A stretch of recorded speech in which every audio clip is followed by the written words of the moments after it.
Hello guys, welcome back to podcast Belakang Panggung. Podcast yang membahas tentang banyak hal. Core-nya sih tentu dari teknologi ya. Tapi hari ini kita mau ngebahas lanjutan episode yang kemarin. Nah, yang belum nonton silahkan tonton ya. Jadi kemarin tuh kita ngebahas soal startup. Bagaimana cara memulai startup dan juga dark side-nya ya Pak ya. Sisi lain dari startup. Nah, hari ini kita mau mulai apa nih Pak Herman? Enaknya Bagaimana kita membuat startup. startup. Nah, How to start startup? Bahasa Inggris benar sih kayak gitu Pak? How to build startup. How to build startup. Ya, Nah, build ya katanya. gimana itu Pak? Pak Jubu? tapi intinya ini bisnis baru dan mungkin untuk para Gen Z. Kita-kita yang milenium sama yang baby boom harus belajar nih. Saya mesti banyak belajar nih. Bagaimana make money dari sesuatu yang kayaknya nggak kepikiran gitu. Nah, mungkin kita bisa mulai kali ya. Pasti dong. Gimana Pak Jubu? Kabarnya sehat? Alhamdulillah sehat. Langsung aja kita mulai Pak Jubu. Jadi tadi Pak Herman udah nge-spill apa yang pengen kita bahas hari ini. Tadi tuh yang memulai bisnis startup itu bagaimana sih dan kalau bisa disertakan contohnya. Boleh. Nah, ini sekalian dites juga lah. Boleh. Iya. Jadi kalau bicara startup sebenarnya ini gua agak mungkin teoris sedikit lah ya. Iya Jadi dong. kita tetap perlu ada theoretical ya Mhm. untuk memproven ya sebuah teori itu apakah memang reliable di lapangan dan segala macam. Nah, itu kita perlu ada validasi sebenarnya. Jadi kalau bilang di mana kita bikin startup secara fenomena itu kita harus mencari masalah, Mencari masalah. mencari masalah. Hmm. Jadi apa namanya mencari masalah itu sebenarnya banyak dari hal yang kecil sampai hal yang besar. Ini kita bicara agak teori ini. Jadi kita melihat sebuah masalah mungkin bisa start dari kehidupan sehari-hari Mhm. atau mungkin dari kerabat terdekat misalnya uh, om tante saudara punya punya mungkin bisnis konvensional yang mungkin tidak pernah berkembang atau mungkin stagnan gitu ya, itu kan masalah tuh. Oke. Atau mereka butuh ini segala macamnya atau mungkin dari istilahnya circle-nya kita gitu. Karena pengalaman saya bikin startup itu saya bermulanya dari teman-teman college sekolah S2. Jadi saya start dari situ tuh. Kita sering nongkrong, sering ketemu segala macam, akhirnya ngobrol-ngobrol kayaknya ada masalah nih.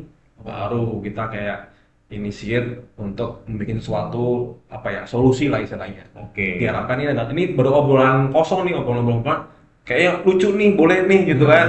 Ya udah akhirnya ya udah kita bikin sama-sama lah. Waktu udah ketemu sebuah masalah dan solusinya apa. Nah, ini agak teori lagi nih. Tuh biasanya kalau di startup tuh banyak di luar sana tuh ada namanya buku itu The Lean Startup.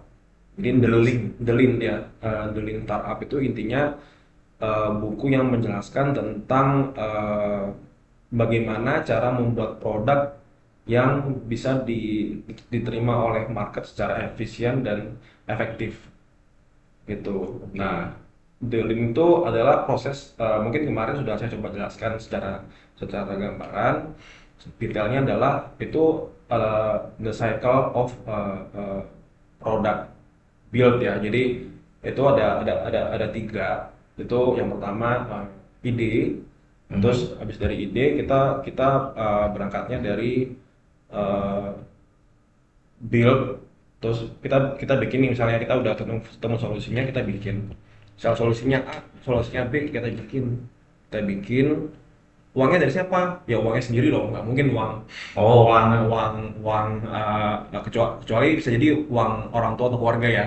Jadi untuk build pertama kali itu kita harus ada ide dan ada modal juga berarti. Benar. Oke. Sebelumnya punya masalah. Sebelumnya cari masalah. Sebelum cari masalah. Emang iya sih.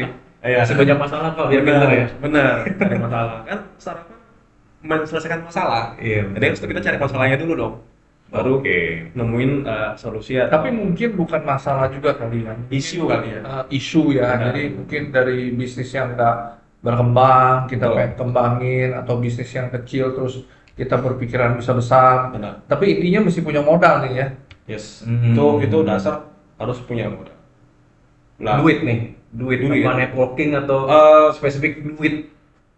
untuk di fase awal duit sih, karena kita harus bikin produk seminimum mungkin yang kita tes ke market ini kayak gimana sebenarnya. Itu yang kita bilangnya MVP, minimum viable product gitu. Jadi kayak bikin produk percobaan untuk menguji produk kita itu apakah apa namanya diterima oleh Proven tadi. proven lah ya, tapi yang skalanya kecil. Mungkin nanti setelah jadi kita tes ke teman-teman atau mungkin ke selected apa namanya market gitu ya, terus baru kita apa namanya bikin feedback bahwa produk kita ini diterima loh dari sekian sampel yang kita udah kasih. Itu build, jadi build tuh dimana buildnya tuh lebih ke arah produk. Nah, sebenarnya kalau bicara networking itu sebenarnya after itu ya tohnya. Ini menurut gue pribadi ya. Jadi memang bikin something diterima oleh market, baru ke arah networking. Networkingnya ke mitra. Mungkin mitranya itu bisa jadi investor atau mungkin mitranya mitra kolega-kolega yang bisa membantu mempercepat pembuatan produk segala macam. Jadi lebih ke situ. Jadi lebih ke next stepnya menurut gua. Di awal networking mungkin ya masih kayak teaser-teaser lah, nih gue punya solusi ini kita gini-gini, udah coba aja nih, coba kasih gua segala macam. Nah itu kan kita harus bikin sendiri. Betul. Nggak bisa gitu. Itu sih. Itu untuk first move-nya. Setelah dicoba kita ukur, ya setelah kita ada feedback itu kita ukur, itu namanya bisa kita ukur sejauh mana kekurangan kelebihan, apakah layak apa enggak dan segala macamnya. Terus yang terakhir kita belajar, learn. Itu selalu ada tuh learn ini yang menentukan apakah produk kita ini mau kita boosting besar dengan kita cari investor atau mungkin angel yang kemarin gue ceritain gitu ya, untuk membesani, ataukah kita harus pivot untuk mengganti produk lain tetapi masih dalam koridor yang sama. Mungkin let's say contohnya bikin nasi uduk nih. Ya, Ternyata nasi uduk nih pemainnya udah banyak, mafianya udah banyak, wah susah nih kita segala macem. Bikin nasi goreng misalnya, tetap sama nasi kan, gitu kan. Bergeser aja, tapi masih masih nasi tuh, gitu. Mungkin itu sih kalau secara gambaran ini ya, gambaran start awal gitu. Dan itu pasti startnya dari, kalau gue sih prefer dari teman-teman yang kita kenal ya. Oke. Nih, sekarang begini, kalau kita tadi udah ngomong itu kan, kita udah bikin barangnya, udah something, terus kita juga udah uji coba di pasar, Punya mungkin networking yang cukup. belum sampai networking, baru kita usaha sendiri ya. Bikin. Nah, lalu mungkin tadi ada something teaser-teaseran gitu ya. Hmm. Kalau networking di kita aja, dengan modal di kita aja kan nggak gede nih, kita kan nggak bisa gede kan. Betul. Ya. Nah, pertanyaan saya, bahan apa yang kita bawa ke investor yang lebih gede? Entah itu misalnya kalau nasi uduk atau nasi goreng sudah ada warungnya, terus baru kita bawa, atau mungkin hanya datanya bahwa saya masak begini loh, dengan kapasitas mungkin selurah, tapi yang makan udah segini loh, gitu. Nah, apa yang perlu kita bawa? Apakah bukti atau hanya data saja? Sebenarnya yang kita bawa itu sebenarnya balik lagi Pak, tergantung investor mana yang mau kita tuju. Jadi kita sebelum kita mau pitching ke investor, kita harus tahu investor ini appetite-nya apa sih? Apakah appetite-nya apa namanya cuma kayak sekedar naruh uang terus pasif investor, nanti di tahun keberapa harus balikin duit, atau memang dia mau involving dengan our business, sehingga kita perlu sajikan materi yang cukup detail. Benar, tergantung. Nah, kalau dilihat dari case-nya ini, contohnya ya misalnya investor yang sifatnya mereka mau involve, misalnya mau pengen tahu dan segala macam, kita harus sajikan data yang selengkap mungkin Pak. Misalnya kita sudah let's say buka lah satu stand gitu misalnya di lokasi A, sehari trafficnya rata-rata 5-10 customer misalnya, dengan revenue sehari sekian gitu ya. Nah harapannya dengan adanya investor ini, saya butuh membuka tesnya langsung 1.000, 2.000 atau 5.000 gerai untuk mencapai revenue sekian yang dimana ini akan balik modal di tahun keberapa misalnya. Jadi langsung ke arah situ baru dia kita lampirin mungkin bukti-bukti let's say testimoni orang-orang yang membicarakan bahwa nasi uduk ini enak nih, oh ini kayaknya lebih kekinian apa segala itu tuh hanya supporting testimoni yang kita kasih ke calon investor gitu. Jadi tergantung kalau misalnya yang tipe-tipenya yang pasif, ya dia pasti hanya ngelihat paperwork number. Oh yaudah, lu butuh berapa, sekian berapa, buka berapa, ya tahun berapa, lu harus bisa achieve untuk angka yang lu offer gitu Pak. Jadi memang tergantung nih. Ada investor yang mau tahu, ada investor yang kayak ya udah pasif aja udah nanti gimana gitu. Jadi tergantung sebenarnya, dia tergantung dari case-case yang kita alami gitu. Berarti nggak cuma solusinya, kita juga masih tahu karakter dari si investor tersebut. Bener, Supaya kita bener. harusnya tuh enak gitu ya. Nah, ini sebenarnya gua agak menyinggung sedikit masalah investor, mungkin nanti ada partnya. Jadi eh, kita pun sebenarnya kalau boleh gua berargumen dan berpendapat, tuh biasa sebenarnya kita tuh nggak kita bukan kita yang butuh investor butuh kita. Oh terbalik malah. Iya, Istilahnya jadi mereka banyak uang sehingga mereka nggak tahu mau disalurin kemana. sekarang ini fenomena ini kayak kesannya kita yang butuh investor. Iya.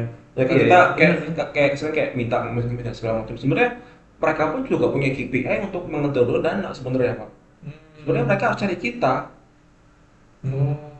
Kalau mau kita berbicara agak angle lain tuh, sebenarnya mereka tuh harus cari kita karena kita jujur kita punya inovasi, punya ide dan lain-lain di mana itu bisa dibilang intangible aset yang mereka nggak punya gitu loh. Gitu. Jadi itu yang sebenarnya sempat saya berpikir sebenarnya ya mereka butuh kita harusnya. Kalau nggak butuh kita mereka Iya, kasarannya nggak bisa muterin duitnya bisa juga. muterin uang juga Iya. gitu loh. Terus ada pertanyaan lagi nih, misalkan ya, apakah investor itu membutuhkan misalnya kayak kita ngomong nasi uduk tadi kan, apakah investor tuh butuh nasi uduk ini sampai 1000 gerai atau cuma 1 gerai tapi profitable? Nah, itu balik lagi Pak. Ah. Sebenarnya balik lagi di investor yang mau apa. Oh, tapi tetap berarti kita kembali ke mereka. Atau kembali mereka. Oh. Jadi kita sebelum pitching itu kita harus tahu Pak, kita harus ngecek investor ini portofolionya apa sebelumnya. Dia ini backgroundnya mana. Oh mungkin hypoteknya investor itu seperti ini ya, kita harus menyesuaikan. Oke. Jadi kita harus ngecek juga. Jadi nggak tidak asal kita bikin sesuatu deck atau mungkin bahan itu untuk ke seluruh investor. Kalau saya lihat fenomena sekarang ya, itu yang sekarang itu kebanyakan lebih ke arah e-commerce sama fintech. Nah, makanya itu kan saya kembali lagi Dua hal mungkin yang sebelumnya episode Iya, sebelumnya iya. kan saya pernah nanya, apakah startup ini selalu berhubungan dengan teknologi, ya kan? Kalau dilihat dari sekarang selalu berhubungan dengan teknologi, gitu. Memang saya nggak melihatnya nggak ada yang teknologi, semua rata-rata Betul. teknologi hubungannya. Apapun asal diteknologiin lalu di bring up. Yes. Gitu. Ya saya juga agak melihat di sini mungkin ini adalah zaman now nih ya. Semua serba teknologi gitu. Besok-besok masak nasi goreng mah nggak perlu orang kali. Kayak robot. Kita tinggal minta aja, tinggal tulis prompt jangan-jangan. Ya, makanya saya bilang ini mungkin ya bisa juga berhubungan juga. Nanti nextnya orang bikin pakai robot. Ada kan yang bikin es krim pakai robot itu? Ada, Pak. Iya kan? Ada. Daripada kita bergelut dengan orang masak terus rasanya nggak sama, kalau pakai robot bergeraknya begitu-begitu aja, monoton. Iya, jadi gitu Pak. Jadi kalau bicara appetite kebanyakan investor tuh memang saya lihat tuh di paling satu mungkin fintech kan. Karena fintech sebenarnya paling gampang. Fintech itu bukannya pinjam uang itu ya? Iya, betul. Pinjaman online. Nggak mesti kan, fintech itu misalkan saham juga bagian dari fintech. Iya, kayak saham, terus apalagi tuh yang lagi hype tuh Cryptocurrency. Iya. itu paling banyak sih yang menurut saya itu paling banyak itu. Lalu kalau saya bertanya, kalau itu yang paling banyak investor tuh naruh duit di posisi itu untuk apa ya? Iya, Kan- udah red ocean kan? Iya. intinya. Itu kan resiko nggak kembalinya besar sekali tuh. Betul.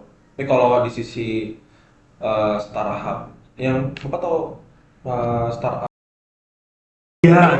itu Tahu, tahu, tahu. sebenarnya startup tapi kan dibuat platform untuk saham dan Mhm. sejenisnya. Kalau kalau ditanya itu saya sebenarnya agak kurang tahu Pak, yang maksudnya sisi investornya seperti apa. Cuma yang saya tahu kalau fintech-fintech yang berbau pinjaman online itu kan sebenarnya gini Pak, game startup itu kan apapun bisnisnya itu dia cuma mencari perputaran uang sebenarnya.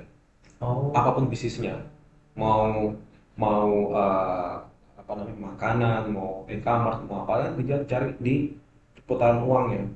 Putaran uang paling gampang apa? Fintech. Paling gampang fintech Pak. Sama Fintech sama makanan sih. makanan itu paling gampang karena berputarnya terus makanya mungkin teman-teman sering dengar yang penting GMV-nya lewat tuh perputaran. Nah perputaran itu yang akhirnya mereka klaim bahwa mereka itu sebenarnya seakan-akan sudah memonopoli market yang mereka bawa nanti, yang mereka bawa nanti bahwa Yang nanti netizen. ke depannya apa namanya bisa ada another investor yang masuk dengan nilai yang berbeda atau diakuisisi oleh perusahaan besar yang lainnya untuk exit strateginya. Mungkin mungkin kalau zaman saya itu namanya omset. Omset, benar. Ya, Omset. yang Ya, saya itu benar. namanya omset. Saya nggak ngerti yang tadi apa? GMV. Ya, nggak ngerti. Kalau omset saya ngerti. GMV itu gross merchant value. Jadi omset. Jadi mungkin ini ya kalau tebakan saya, mereka tidak begitu melihat untungnya berapa, tapi Ya. yang penting omset. Betul. Nah, jadi kalau misalnya untungnya 10 perak, misalnya omsetnya cuma 10 kali lipat, dia bikin jadi 1000. 1000 kali 10 aja udah berapa gitu. Mungkin begitu kali ya Betul. perkiraannya ya. Jalan begitu. Jadi jangkauannya bisa panjang. Tapi ujung-ujungnya monopoli juga berarti ya. Monopoli juga. Oh, oke. Monopoli juga. Kapitalisme ya berarti kalau misalnya itu ya. Ya. Iya, sih. benar. Ya. Itu benar. Oke.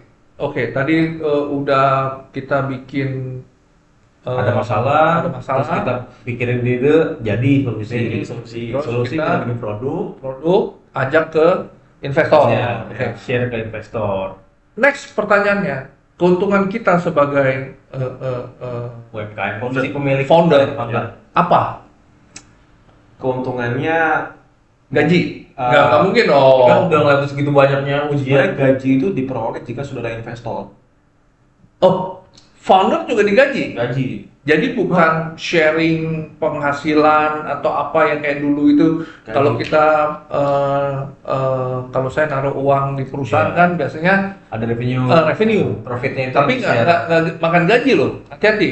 Ya paham saya. Eh, Itu selama saya bikin proyeksi segala macam untuk investor, ada Pak anggaran gaji untuk founder atau C-level ya. Itu ada, digaji memang. Memang kita promosi memang sudah termasuk gaji di situ. Jadi Tapi kalau misal keuntungan tiba-tiba nih kita ngomong Gak untung gitu soalnya. untungnya besar, oke. kita dapat bonus dari itu apa enggak? Kalau dapat bonus kan lebih ke dividen Pak ya jatuhnya ya. Kan Dapat. per tahun dapat. Karena kita ada shares juga sebagai founder. Oh jadi selain digaji dari share juga dapat. Kalau sudah profit ya akhir tahun misalnya sudah profit ya pasti ada bagian dividen. Tapi kalau belum profit ya Ya enggak. gaji. Ya struggle aja sama gajinya. Ya gitu. memang sama gajinya, memang ada anggaran gajinya memang. Oh gitu. Memang ada anggaran. Tapi Buat nentuin gaji tapi gimana? tapi timelinenya yang biasanya pas masuk saya pas dari awal kan kita modal nih pasti kan nggak mau gajian dong, cari dan segala macam gitu, ada investor masuk. Nah, itu sebenarnya udah anggaran gaji tuh untuk para C-level atau founder gitu segala macamnya. Nah setelah ada itu baru biasanya tuh ya itu tergantung kesepakatan aja mau digajinya kapan gitu. Apakah mau pas setelah uang masuk langsung digaji atau mau enggak atau gimana itu tergantung dari situasional internal startup itu. Jadi sebenarnya digaji. Nah, gajinya berapa? Biasanya itu kan kita punya apa namanya riset ya. Riset apa namanya? Ada kok riset sebutin kayak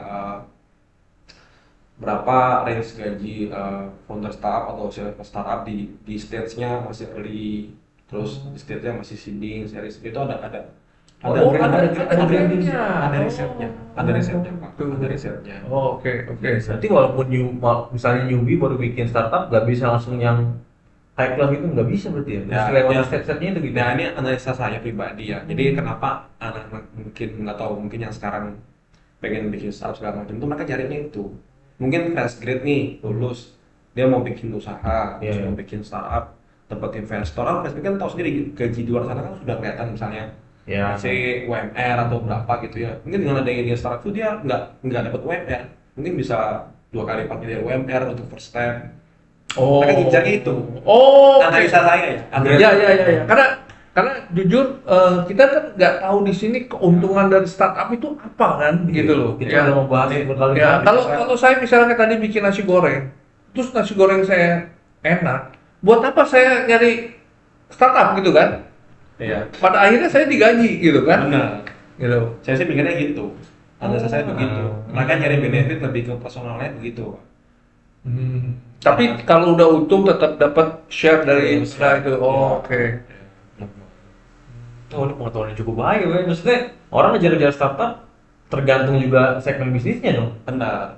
Tapi biasanya kan kita kalau mulai kita punya modal nggak begitu kuat. Iya. Oh, nggak itu. mau. Ya, salah satu itu atau kita minjem ke bank loan. Kan pilihannya gitu. Sama-sama nggak enak bro. Kalau di bank begitu kita fraud, salah juga. Nah, Harus ada kolateral segala macam. Ya, kalau ini kan nggak ada kontrak. Paling nama baik kali ya, Pak Jobu. Ya.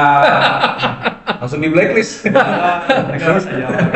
Nggak bisa dapat duit lagi dari bisnis. Ya, tapi kan istilahnya ya mungkin ya mereka bisa bikin lagi atau ikut bapaknya atau usaha lain gitu kan. Udah kenal kan sama pekerjaan-pekerjaannya, masa ya bisa di kayak gitu sih. Kayak misalkan kita beli rumah subsidi gitu, pakai data orang lain, tetap bisa. Apakah startup itu kayak gitu? Bisa juga. Nggak Kita bisa. ganti. Startup itu dia cuma punya circle di startup, tapi tidak ada circle ke government, ke BI checking apa nggak ada. Dia punya kayak semacam bank data sendiri bro. Gitu. Bank data sendiri gitu ya. Misalnya, kalau mau ngecek di mana tuh Pak kayak gitu? Oh, itu Lu mau ngecek apa? Startup aja belum ada. itu cuma investor yang punya. Karena dunia investor startup itu orangnya L4 bro. Lu lagi. Oh, Tapi memang iya, kita pun di luar negeri ya orangnya itu lagi ya. Kita ngomong apa kayak siapa? Si Warren Buffett. Warren Buffett ini dia doang yang punya uang gitu. Iya. Pasti. Nggak mungkin tiba-tiba muncul startup baru, nggak mungkin. Mungkin investor baru nggak mungkin. Karena mungkin di belakang juga kayak kemarin episode sebelumnya bahwa dia ngumpulin uang dari orang-orang, tapi yang muncul nama dia. Oh iya. Paling cuma Gitu gitu loh. doang sih Pak. Muncul founder baru, oke namanya baru. Di belakangnya sama aja dia tuh aja. Cuma face doang itu mah sering Ya. Tapi kalau misalkan ada yang startup nih Pak, kita sebut aja fraud gitu. Ya. Pertanggungjawaban gimana Pak? Dan apakah fraud itu by design? Sebentar, ini namanya sisi gelap. Oh iya. Kita ngomong yang enak-enak dulu aja nih. Aduh. Sebenarnya gue sih mau sharingnya tuh lebih ke ini pengalaman gue aja nih. Iya. Itu dulu nemu solusi, terus namanya bikin produk dan segala macam berjalan nih. Berjalan dulu saya sosokan tuh harus ada bikin apps, terus bikin produk dan segala macam. Baru sebenarnya kita tuh buta sebenarnya. Awalnya buta. Kita mau kemana buta. Akhirnya kita ngikut kayak semacam acara-acara inkubator. Ya. Akselerator itu ada di kampus banyak tuh buka, terus di luar sana pokoknya berbawa masalah startup, venture capital kita daftarin semua tuh. Yang penting kita ngikut, kita pitching, kita minimal dikenal dulu nih di lingkungan para startup dan investor. Pasti mereka tahu nih, oh si ini the startup ini. Nah disitulah akhirnya secara nggak sengaja saya menemukan sosok mentor yang dimana angel investor juga secara nggak sengaja. Jadi dia benar-benar kayak cus gitu, saya salah satu inkubator dipilih, ini kayak gue tertarik sama ini, akhirnya kita ketemu, ya akhirnya dia willing untuk istilahnya jadi angel investor. Ya mungkin perkalian pertama dia lihat, oh idenya bagus nih. Benar, dari namanya brandnya sudah unik. Sudah unik, wah gue tertarik sama ini. Dia akhirnya ngajak meeting ketemu segala macam, akhirnya mereka willing. sebenarnya keuntungannya apa sebagai angel investor di awal?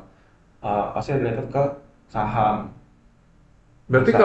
kalau begitu ya sebetulnya kalau kita mau mulai nih ya, jadi kita harus ikut-ikut sama inkubator begitu ya, Benar. biar kita dikenal. Kenal.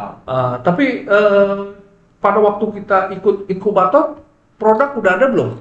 Atau belum? Jadi Atau baru ide? bisa ya, kalau kita bicarain dulu zaman saya bilangnya mock up ya. Mock up ya, Mock up ya. dari sisi sistem aplikasi mock up sudah ada. Tapi belum perfect kali ya, baru belum mock up. perfect. Oke. Sama kayak semacam mock up-nya tuh kayak bisa di trial dulu loh Pak, sistem. Nanti misalnya dia bikin kayak apps gitu, saya bikin apps itu misalnya di linknya sudah ada, apps sudah ada, kayak beta gitulah, jadi bisa dioperasionalkan segala macam gitu. Sama saya dulu ada hardware-nya juga, jadi hardware ini juga lagi proses pengerjaan, jadi sebenarnya posisinya sudah setengah jalan lah, paralel gitu. Ya, ya, ya. Kalau inkubator maksud saya kan kalau misalnya memang sudah startup, sudah jalan, ya menurut saya sih jangan pakai startup kali ya.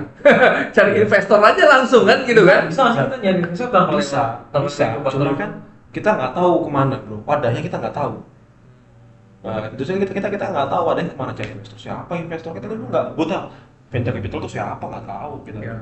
Iya. Jadi akhirnya sebagai komunitas ya. ada wadah-wadah itu yang dimana baru ternyata ada venture capital A, B, C, D, E sampai banyak, itu ternyata dari situ.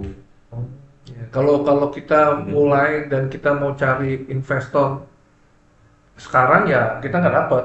Ya kita sekali lagi ya kita butuh teman-teman, butuh circle, butuh link gitu untuk Benar. kita bisa tahu bahwa ini apa ide atau produk yang akan kita bikin itu bisa kita Iya, jadikan startup gitu. Oke. Tapi bagus juga nih. Berarti startup itu kalau di zaman inkubator itu sebetulnya nggak perlu sampai proven dulu ya berarti ya. Benar. Ide sembari jalan setengah jadi, sembari ngikutin inkubator sampai dikenal. Nah, mungkin ada angel investor juga yang mau manggil kita, oh bagus nih ide lo, Ya. lanjutin di awal. Baru kita lanjut Benar. ke startup ke seri-seri berikutnya. Itu sebenarnya ada faktor luck juga Pak. Hmm. Untuk Nggak lepas banyak gitu ya, tiba-tiba ada yang tertarik itu, gue mau sama lu dong, nanti akhirnya kita diskusi, akhirnya cocok, akhirnya dia mau involve segala macam. Jadi involve tuh nggak harus naruh duit juga, misalnya dia kayak ini gue mau open link gue ke lu, bisa juga kayak gitu. Jadi banyak hal. Ya.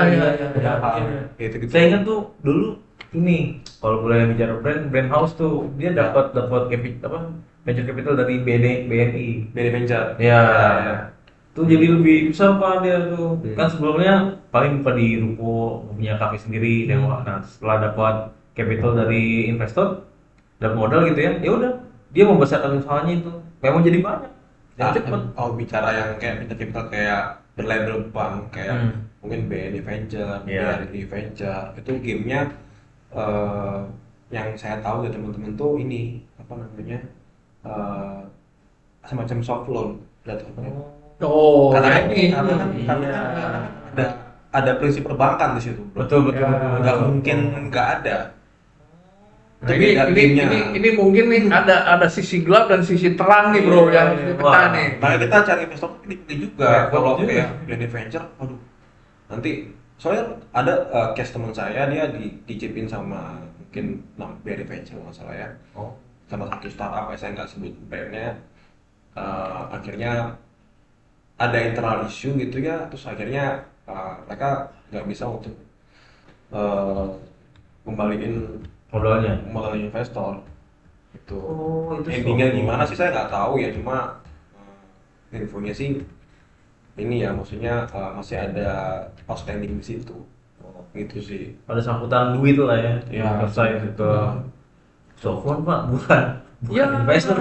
ya makanya itu kan saya makanya tadi tanya kan kita harus jadi atau barang setengah jadi kita bisa ini. Tapi kalau mungkin kalau kita udah ngomong sudah jadi ada produk dan sudah mengalir ada data mungkin lebih banyak ya soft loan lebih enak ya karena udah pasti gitu. Mungkin tergantung pilihannya kan Pak. Kalau soft loan-nya misalkan dapat angel investor pilihannya ya angel investor aja. Iya, Iya kan? tapi ini sisi ininya ya, Iya. sisi enaknya ya. Jadi kita masuk, kita dapat gaji gitu. Mungkin nextnya kita ngomongin sisi gelapnya kali bro. Boleh juga. Tapi gaji juga tergantung nafasnya juga pak. Kalau nafasnya cuma setahun setengah, biasanya running. Nah, benar. Nah, ini Iya. pertanyaan saya nih. Kalau runningnya cuma 1 tahun setengah, gimana itu investornya? Apakah kita harus kembaliin? Tergantung ada dia. Itu sebenarnya banyak itu tergantung pak. Jadi selama Jangan ngomong angel lah. Kalau angel mah udah enak-enak aja Ya, bro. kita nggak bicara angel investor di sini pak. Jadi ini kalau sudah masuk misalnya saya investor ada yang masuk nih segala macam setahun setengah jalan, biasanya pak jalan setahun itu sudah di-push sama investor gimana pencapaiannya kita tercapai apa enggak, terus kira-kira dalam 6 bulan depan ini kita bisa achieve apa enggak. Nah misalnya investor ini nggak mau top up, si founder ini harus cari other investor lagi buat bisa nambahin nafas kita. Oke. Berarti founder juga jualan ke investor yang lain supaya ngasih duit biar Bener. roda usahanya lanjut. Syukur-syukur investornya mau bantu, kadang-kadang investor nggak mau bantu kayak ya lu cari sendiri deh. Tapi kalau begitu berarti totally lost dong kalau misalnya sampai Iya, stop. bener pak. Kalau misalnya yang secuek itu ya totally loss. Soalnya memang banyak pak dana bisa dibilang dana real estate startup itu ya. Itu tuh mungkin around 200 juta, 500 juta, itu banyak yang gone gitu aja. Ya ini macam kayak mancing ikan bro. Iya. Buangin umpan aja terus. Iya. Begitu sekali ngebuang umpan, dapat ikan yang gede nih. Benar. Nah kan udah ketutup umpan yang lain. Gitu. 200 juta Jakarta lumayan. Ya buat lo bro. Buat si investor mah nggak ada artinya ya. Next kita ngomongin sisi Boleh gelap. juga, boleh juga ya guys. Dengan nanti di episode berikutnya kita bakal ngebahas sisi lainnya dari startup. Kan kita udah ngebahas tuh banyak baiknya kan, untung, rugi. Nah ini sisi jeleknya. Kok bisa sih investor punya duit sebanyak itu? Duit dari mana coba? Iya. Kita bisa bahas nih di episode berikutnya. Oke. Nah ini kita closing lah ya. Udah capek juga ngobrol, ngantuk juga saya. Oke guys. Terima kasih sudah menonton video kami. Jangan lupa komen, subscribe, like, dan share video kita. Oke? Dadah. Sampai jumpa lagi. Sampai jumpa lagi.